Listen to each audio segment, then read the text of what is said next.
So recently, sat out here and shot a little video for another project, just kind of reminiscing about an older session that had happened. Kind of went through what went down and how much fun we had, and it was a lot of fun doing that. And you know, even though I'm out on the bank today, it's snowing and raining and cold and crappy, and that rod has not moved. That alarm hasn't kicked out a single beep, not even from the wind. So nothing's happening at all. And while I would really enjoy, you know, filming a proper session video and getting into some fish, I can't guarantee that's going to happen. You know, it's just one of those days where it looks like maybe I could get a bite, but I don't know if I'm going to be able to sit out here long enough to do it. So while I was sitting here, I was thinking about that video that we shot not too long ago, talking about that older session, kind of a throwback Thursday type thing.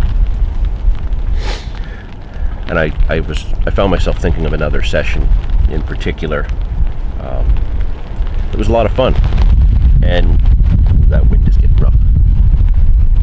Yeah, this particular session, even though we had a whole lot of fish, there's really only two photos of fish actually that Damir caught of that whole session. And you know, it's one of those ones where I don't have the photos of all the memories, but the two photos I have certainly are pretty memorable. Now, this session goes back to 2018, the Fishn Canada Carp Cup. Damir and I were paired up again, and yeah, it started off with a bang.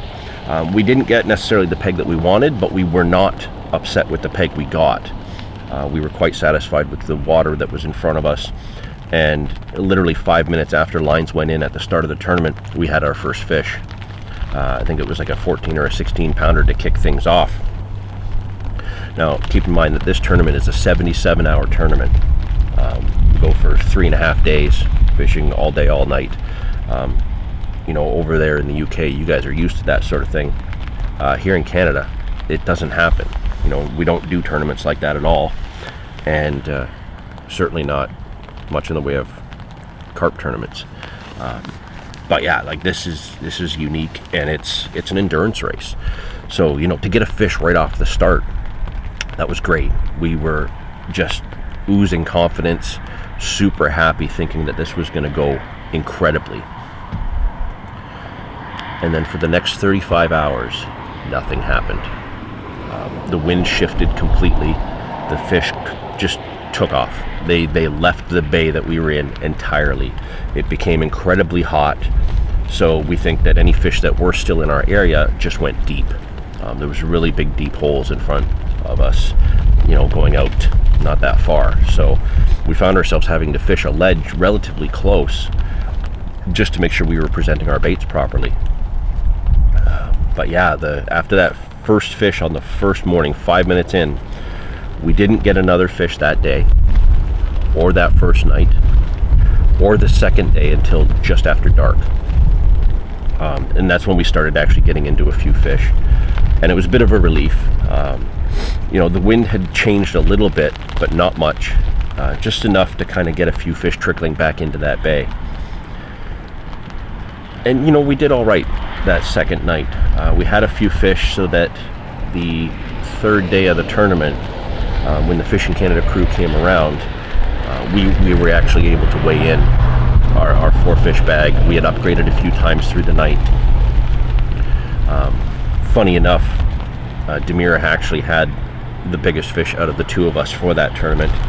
I think it was a 27 or 28 pounder. Might have gone 29, I don't remember. I do have a picture of that fish, but it was a great fish. It put up a hell of a fight for him. Now, I can't remember for sure if it was that fish when this happened. This is a separate little story within the story.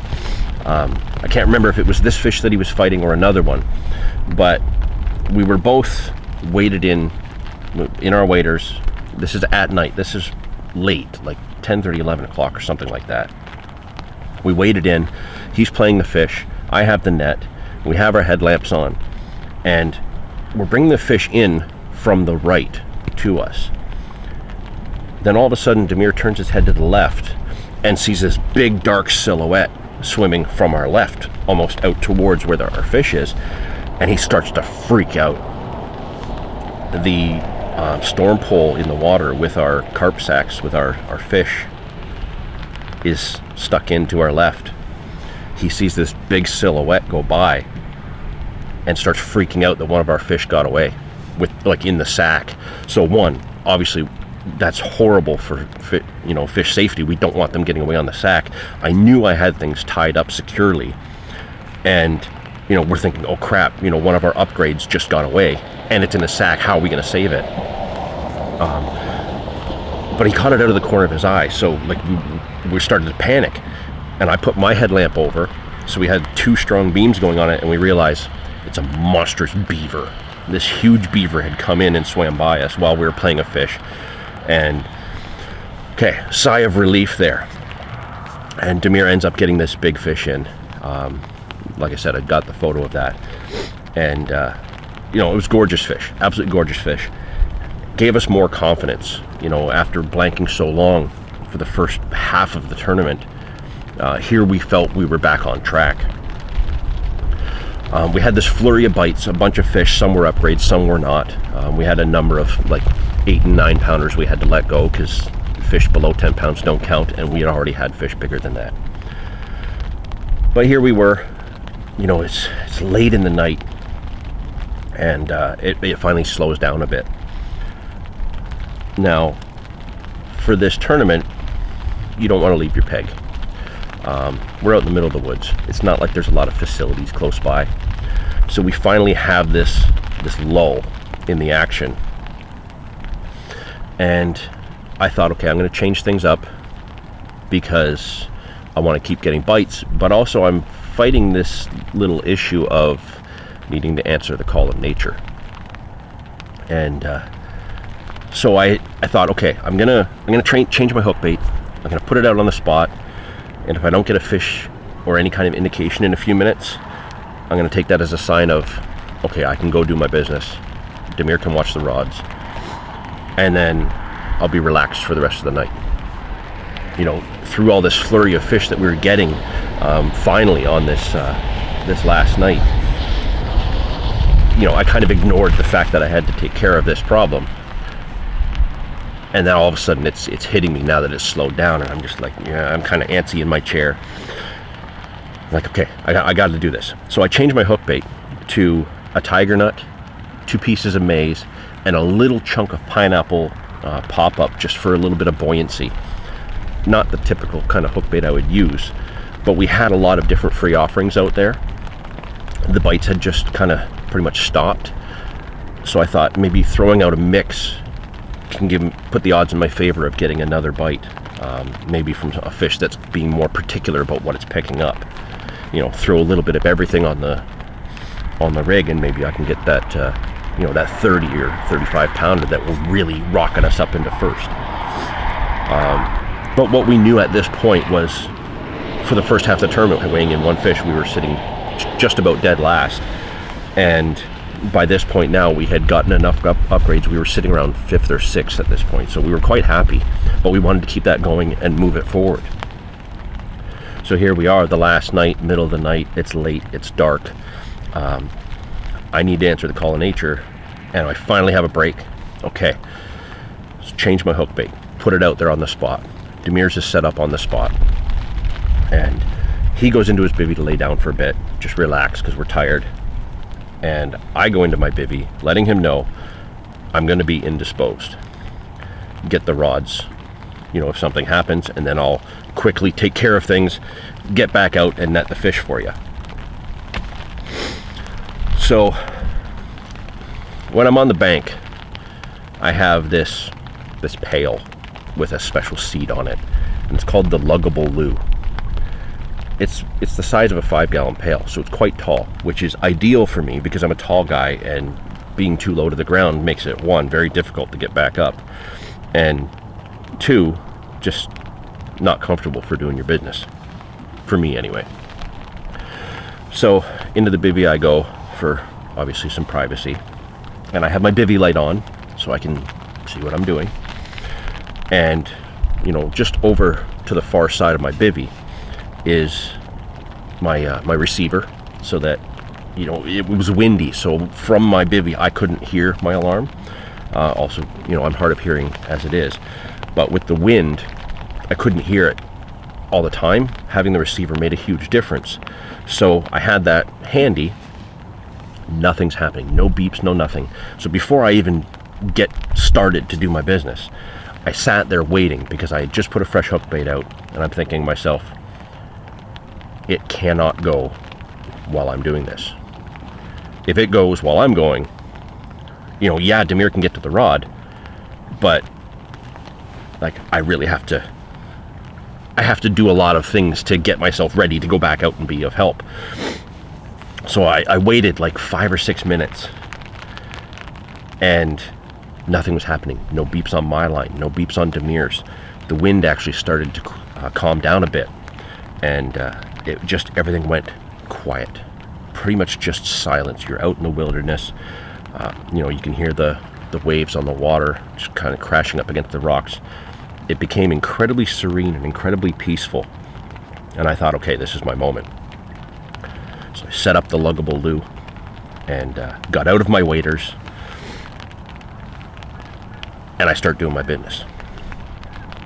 And yeah, I know it's probably not the kind of story you want to hear. A little bit odd, but I promise you, it's worth it. I'm relaxed at this point.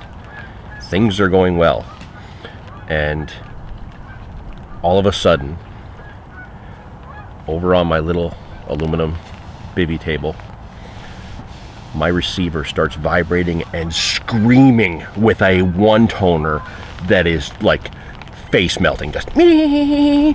And you can see the receiver, like, as it's vibrating, it's moving across the bivy table. And here I am, balanced on my 5-gallon pail in the middle of my bivy, my head touching the top of my bivy, kind of helping keep my balance. And I don't know why, but out of instinct, I reached over for my receiver, and as I reached over, the momentum of my body moved, the luggable loo started to tip, and I got it very, like, teetering on edge, and I started to panic, and I'm yelling to Damir, get my rod, I got one on there, it's screaming off, get it. And all I hear is Damir, you know, calmly, swiftly but calmly get out of his bivy and say, of course I'm gonna get it, what do you think I'm gonna do? I'm still panicking at this point, because now I'm teetering back and forth trying to get back on my balance while I'm yelling to him to get the rod. The receiver is still screaming because he hasn't quite got to it yet. And I'm halfway through taking care of things. So now that relaxed, peaceful serenity is gone.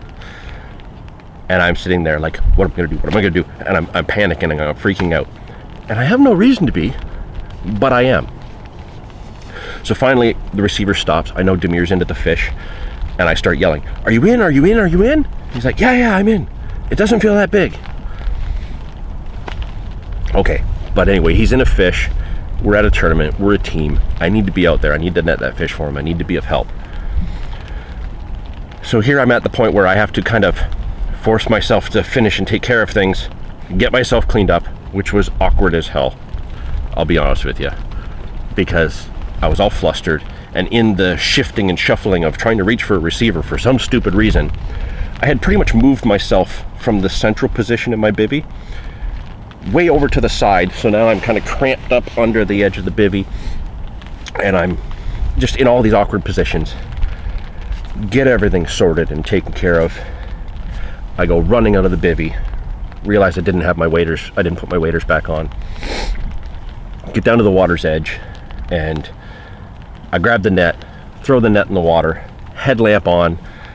The fish is literally 5 feet from the net goes in the water. I look up, and it's a mirror. To this point, Damir had never caught a mirror. And here he was, on my rod, catching a gorgeous mirror, scoop it in the net. I let him know, Damir, it's a mirror. And he's like, no way, you can't be. he gets his first mirror. We both start cheering. We're happy. We're just freaking out with, you know, like, this is an awesome moment. And here I am the whole time in the back of my head thinking, did I take care of everything properly the way I did in my panic to get out? Because I just don't know. You know, I'm all tensed up and flustered, so I don't know what's going on. So we get the fish unhooked. It's in the cradle. We get it unhooked. We get a good look at it. Stunning fish. And we message the guys from Fishn Canada. You know, it's in the middle of the night. They're not going to get the message right away. That we have a mirror. You know, it's too small to count towards our weight, but we're going to put it in the sack and save it for the cameramen in the morning so they can actually put it in the show and get some footage of it, which in fact they did the next morning. And yeah, it was a stunning fish. It was Damir's first mirror, just over 13 pounds.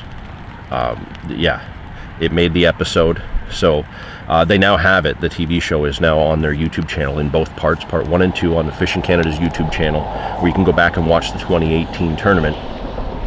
And yeah, that mirror is on that episode. Obviously I've got a nice picture to put up for you of Damir holding that fish. He was so happy, but I just thought it was funny to tell you that little story about what went down and what actually happened in getting that fish. Every time I tell that story to someone, they absolutely laugh. It was a fun moment. You know, we tell it to each other all the time to kind of remember that. It's one of those moments that just doesn't go away. Very memorable fish for him. Still his PB mirror to this day, I believe. I know he got some really good fish last winter, but I don't know if he's crushed the mirror yet. So I kind of take half points for that because it was my rod and my change in the baiting strategy. But you know, what a great memory to share with a friend. And you know, luckily everything was good. I was sorted out. No worries there. But for a brief moment, I didn't know if I was. So yeah, little panic on the potty trying to get that fish for Damir. But yeah, great times.